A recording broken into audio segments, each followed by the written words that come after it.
Hello, and thank you for joining us today for our discussion on life in-house. I'm Sara Catley, Director of In-house Editorial for Thomson Reuters. Hi, I'm Lynsey Poulton. I'm a Senior Editor in Practical Law's in-house editorial team. Hi, I'm Rob Beardmore. I'm also a Senior Editor in the Practical Law in-house team. Lynsey and Rob both join us from in-house roles, and I thought it'd be interesting for us to spend some time discussing their experiences of life in-house. So, Rob, you join us after a decade in various in-house roles, most recently at Control Risks. Tell me, what first prompted you to move in-house? Yeah, so I moved in-house straight after qualifying in 2006. I'd had a reasonable amount of experience in the city as a paralegal, so I felt like I'd had quite a bit of insight into that world, and I really wanted to get to sort of closer to the business and understand how businesses work dynamically from the inside rather than from a more remote sort of role as a private practice lawyer. So that was the main driver, I suppose, but also the opportunity to upskill in a much more sort of hands-on environment. I was exposed to much more drafting and negotiation experience at an early stage in my career than I probably would have been if I'd remained in a law firm, which was really interesting. And of course I had to deal with lots of different types of professionals, so finance people, HR, salespeople, which of course, you know, there was a different approach that was taken by those people. So it was really interesting to get an insight into different perspectives on the business environment. Lynsey, you joined us from Morgan Advanced Materials after 7 years, where you were most recently Global Compliance Counsel. Tell me, was it the variety of work in-house that appealed to you initially, or were there other drivers? So I first went in-house, about 2 years after qualifying. And initially it was on secondment, so while I didn't make the choice to go in, I then did make the choice to stay in-house and stayed with Morgan until very recently. Similar to Rob, it was very much the variety of the work that I enjoyed. Working for a global company with businesses across 36 odd countries and dealing with different matters from property matters in Mexico to potential disputes in South America. Just one day was completely different to the next. For me, it just was a really good fit, and I went from being a general commercial legal advisor to then taking on the role of implementing and building a compliance program. It's just the type of thing that actually engaged me each and every day. And in your experiences, what did you find was the big difference between working in private practice and then working in-house? What were the day-to-day things really that leapt out at you? So obviously, the variety of legal work, I guess, was the principal difference, but there are many more. I mean, one that often my friends in private practice still say to me is time recording. You don't have to keep your time records. You're not a slave to that timesheet. And yes, I do not miss the admin burden of completing timesheets, and I'm sure Rob will be the same, but you are still accountable for your time and your efficiency. So I certainly don't miss that, but it does still exist. The other point that people often talk about is the better work-life balance in-house.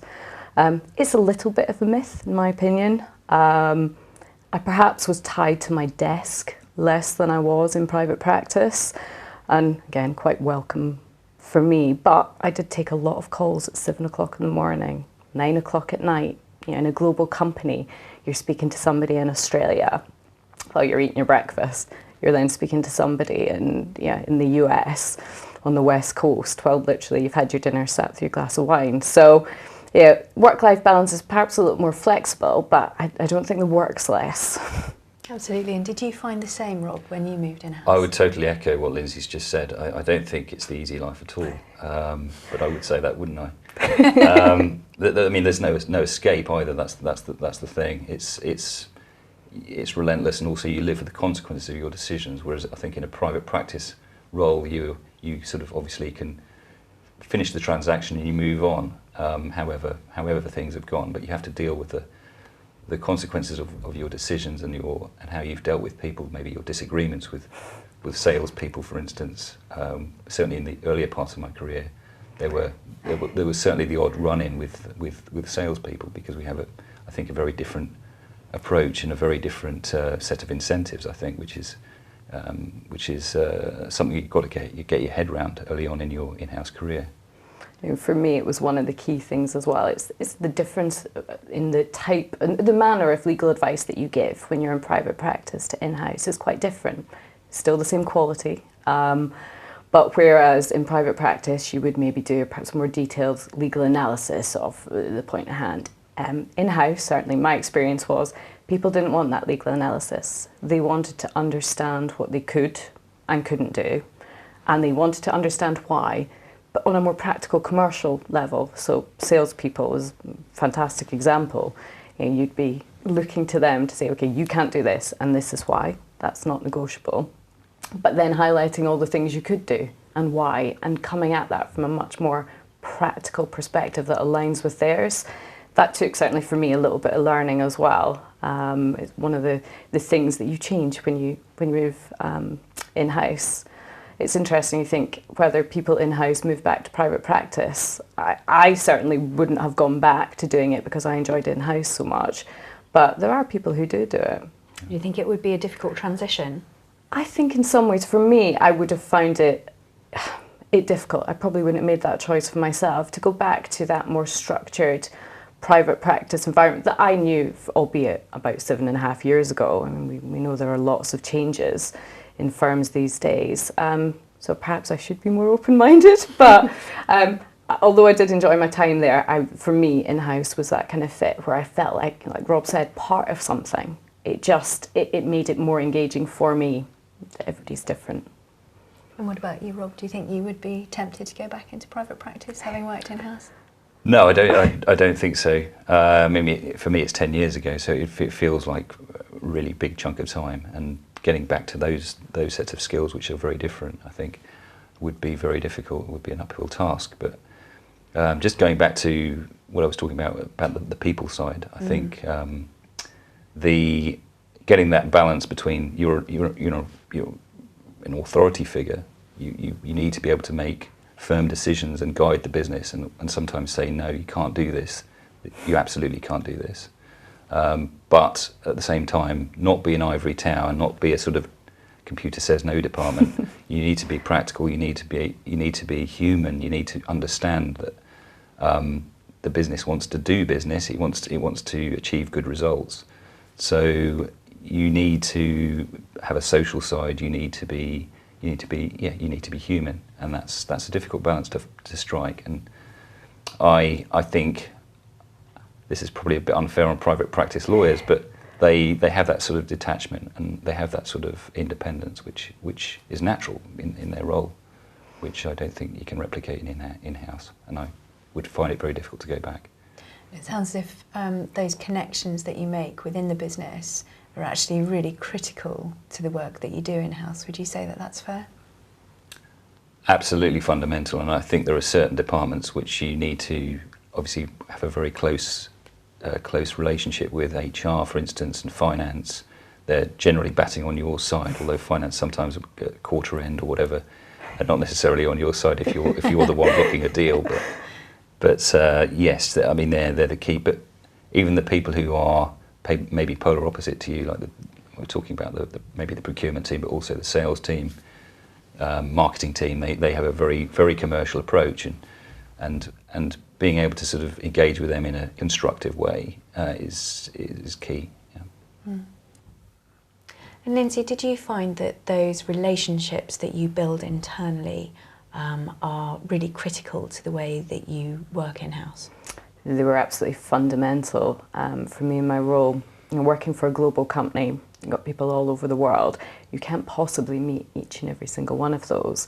But I did my best to make myself known when I was out travelling. I'd speak to people in the different offices. I'd meet with general managers, senior sales guys, as many as I could really, because the second you're actually a person and a face that they've met, it's much easier for them to contact you, to pick up the phone, WebEx. You are then actually a person than just some random lady in the far-flung head office that's telling you stuff to do and not do. Rob mentioned this as well. Your relationships with those in head office are really key. So HR, absolutely. internal audit, risk. Certainly from the compliance perspective, I couldn't work in a silo of just me, myself and the other lawyers. I needed those teams to be helping me carry out risk assessments, feed into the controls that we're going to put in place to make sure that they were practical, actually going to work, and then also help me monitor and assess them as well. I couldn't have done all that by myself across that many businesses. So yeah, the networking internally was key. And so if you were talking to somebody who was, sitting in private practice thinking, is an in-house career for them, what tips would you have wanted to give yourself, if you think back to that first assignment? Benefit of hindsight. Exactly. There's a very long list, but so the top ones that come to mind are understand the company, the culture, what the products are, the services the company provides. You can't give practical advice that your colleagues internally can act upon easily if you don't understand what the business actually does. It may sound simplistic, but when you're in those first few weeks thrown into it, you get into a little bit of the hamster wheel. And I found it took actually a little bit longer than I probably should have to really understand the different products and what was happening. So I would put that up front a little bit from what I did. Again, really work on those internal relationships, key, as we've already talked about. I would also say network more. I mean, Rob may have found the same thing because you got so busy and you always had stuff to do at different times of the day. I would often sign up to go to events, seminars, workshops, etc., and then pull out because I was too busy. But actually, for the times when I did manage to go, I found they were invaluable because in-house lawyers actually are really good at sharing what does and doesn't work. And it's great to learn from others. So, really understand, some lessons learned from them. And, I wish I'd made more time for that. Great tips, thank you. And Rob, have you got any tips that you would have shared with a younger version of yourself? Absolutely. Firstly, I'd support everything Lynsey said. I mean, and I think the biggest one is understanding the business. That's absolutely fundamental to the in-house role. If you don't know what you're selling, what your people are doing on a day-to-day basis and how they're doing it, then you can't possibly advise in a vacuum. You can't go and preach about data protection law if it's not relevant to what people are doing. I mean, clearly you need to have a very sound understanding of the business. So you've had a variety of different roles in-house, Rob. Have you learnt different things? Did you take away different things from each role? Absolutely. I mean, I started in a tech outsourcing business, a big tech outsourcing business, very much a UK-focused part of a global operation. So looking at UK contracts for UK clients. So in many ways, my role was quite easy to understand, and I think what I learned there was the value of the team and creating a collegial atmosphere within the team, creating a united front, because at times, the legal team is under pressure from outside. Okay, we're there to collaborate with the business, but at the same time, we're there. The legal team needs to support each other because ultimately it needs to remain reasonably autonomous from the business because of its role. So lots of coffees together, lots of meetings, lots of cathartic whinging at times, but it's all good. I mean, I'm still in touch with all those people that I worked with back then. Then I moved on to a role at a big corporate, but in a regional council role. So this was advising the Central Europe, Middle East and Africa business. So getting grips with whole new jurisdictions and much more complicated, but a lot of my advice was outside the transactional context. So it was a lot of ad hoc advice to HR. There's a lot of restructuring going on, and it was about identifying where to pick my fights, for want of a better expression, but where I should use my time, because my time was limited. I could have worked all night if I wanted to, which obviously I didn't. But the business is not going to tell you where it needs legal input. You need to identify it and bring your resources to bear at the critical time. So it's about identifying. But I think the key takeaway I'd take from that role would be to try and upskill the business, or try to make them talk your language, try and sort of drill into them the principles of data protection law. And I'm not saying that they should go off and just, you know, be given carte blanche to run their own things, but it needs to be a process of training by osmosis, just day to day, just speaking to them about basic principles of data protection law, for instance. I mean, keep going back to data protection, but privacy was a big part of this business. And then finally, I've had a role for a global risk consultancy. And I think my big takeaway from there, my big tip would be to use the wisdom that's there in-house. There's so much knowledge within the business. You do not want to be directing them, sending diktats from on high, saying you must do this, you must do that. This is compliance. That's not compliance. Compliance, and I had a much more of a compliance role here. Compliance is very much about understanding how things work on the ground, how operations work, and not trying to fix them necessarily. Sometimes they do need fixing, but generally speaking, operations work and people are used to them. So you don't want to meddle too much. And if you're sort of trying to lay out an anti-bribery framework, compliance framework for Africa, you do not want to be talking about the letter of the law in terms of the Bribery Act. You need to be implementing adequate procedures. So you need to talk to people on the ground in Africa to understand how it works. Thank you. I mean, I think I've noticed, talking to both of you actually over the past few months, some tremendous kind of common themes around how pragmatically you approach things in-house, and that tremendous kind of practical experience, as you say, on the ground, Rob. It's been a fascinating process of starting to get to know you, and I'm looking forward to working with you over the next few years. Thank you very much for joining us for our discussion today. I hope you found it useful.